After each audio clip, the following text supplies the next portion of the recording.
In this lesson, we want to focus on putting ideas into practice. When it comes to the Bible, this often means looking at things with fresh eyes, like our kids. Now, a quick aside. We aren't going to focus on doing a full interpretation of a passage, but instead want to walk through the approach and see how some tools at our disposal can help. We are going to talk about the questions that I would ask and where I'd go to find insight. Here, it's important to note that your approach might be different, and that's okay. The resources we will look at are the products of men and women who have devoted their lives to studying the Bible in its context, and who have then provided us with the gift of their work. The passage we will look at is Matthew chapter 6, verses 25 to 34, the do not worry passage. Here, you might pause the video and read the passage for yourself. I like to start by thinking about the books as a whole. Two principal questions I ask are, who wrote it and why? And what type of writing is it? There are other questions that can be asked at this stage, and some additional possible questions can be found in the curriculum. So, where do we start looking? A study Bible is a good place to start. They often have good but short introductions to a book. There are lots of good study Bibles out there, but note that each is going to have its own particular slant on things. Additionally, while these are good places to start, they should not be the only place you look for information. More detail can be found in works like Introductions to the Bible and commentaries. When it comes to the Gospel of Matthew as a book, a study Bible gives us some good starting points. At this stage, we are gathering information that will help us down the line. The study Bible will tell us things like, Matthew is the author, big surprise, I know, and that he was a Jewish tax collector from Capernaum. Many of you will probably already know this, but be sure to not presume on how much our kids know. To help our kids understand why this is significant, we might ask something like, why would a Jew collect taxes for the Romans? I thought they hated the Romans. Or, how familiar would a tax collector be with suffering and poverty? You can also ask why they think a former tax collector would write a gospel about Jesus. To help, you can pull in other information from your study Bible, like that Gospels function as theological narratives, which means that they are focused on the importance of who Jesus is and what he said. To continue gathering information about the whole book, you can look for themes in Matthew and compare that to other Gospels. One way to do this is looking up the term gospel in a Bible encyclopedia or a Bible dictionary. Here we can look at some resources that are available online. One place to go is the website BibleHub.com.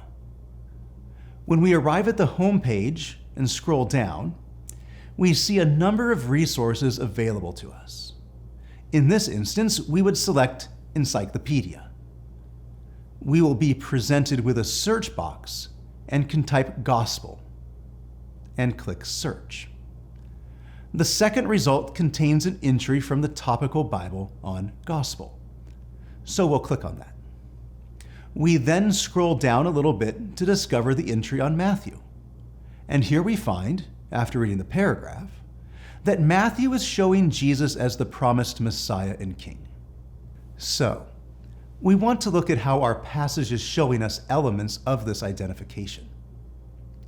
We'll then take this data and then look at the material that surrounds our passage. Our passage is in what is called the Sermon on the Mount, which is identified as the first discourse in Matthew and gives Jesus' teaching on the kingdom of God. Jesus is seen as having this right as Messiah and King. In this sermon, Jesus redefines the law against Jewish expectations in chapter 5 and provides standards for the kingdom in chapters 6 and 7.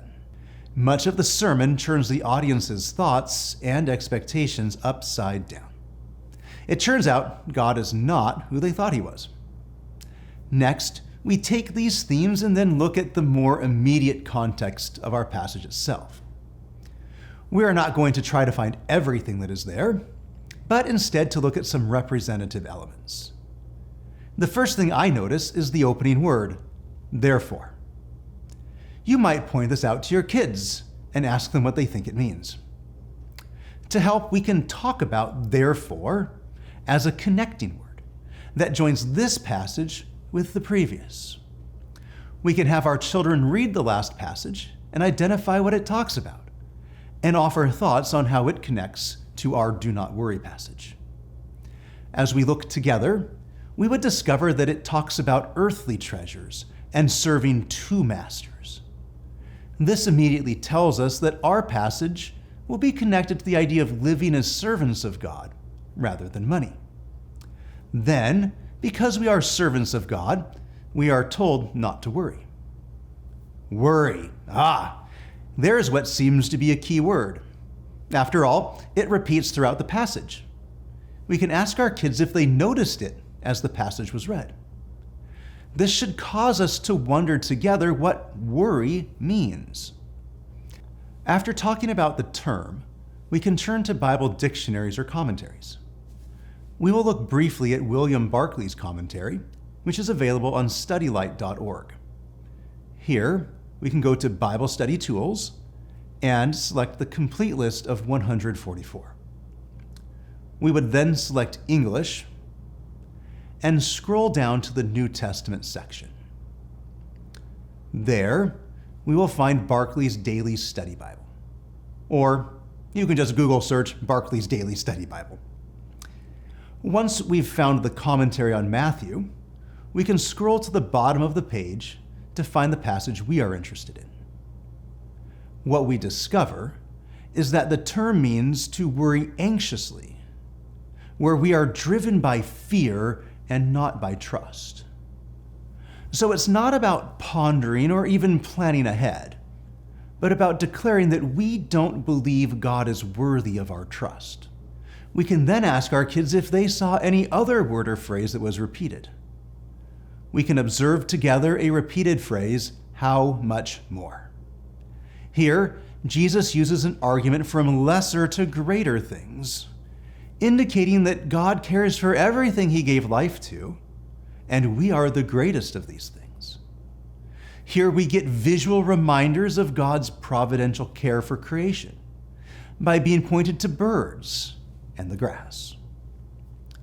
A final observation will be that verses 27 and 32 give us some theological insight.